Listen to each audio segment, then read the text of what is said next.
जय जगन्नाथ सांग मैंने मु आपण मानकर ओडिशा माटीर झील रूपा मु आज आपण नहीं आसी केतोटी भल कथा। अतीत को नहीं झुरी हेबार विशेष लाभ नहीं, किंतु अतीत को भूली जिबा भी विपज्जनक।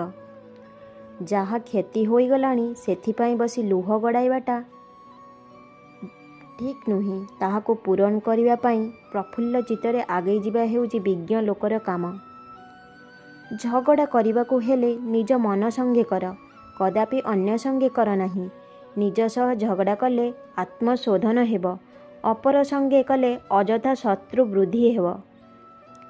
एही संसार रे चंदन हेउची शीतल, चंदन ठारू अत्यधिक शीतल हेउची चंद्र, चंद्र तथा चंदन ठारू अधिक शीतल हेउची स्वजन संग।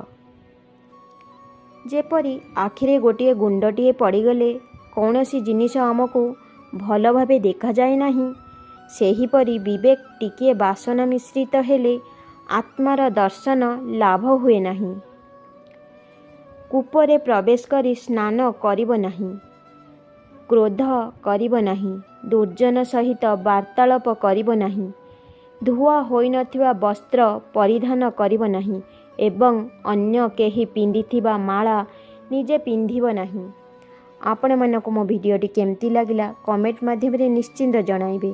जय जगन्नाथ।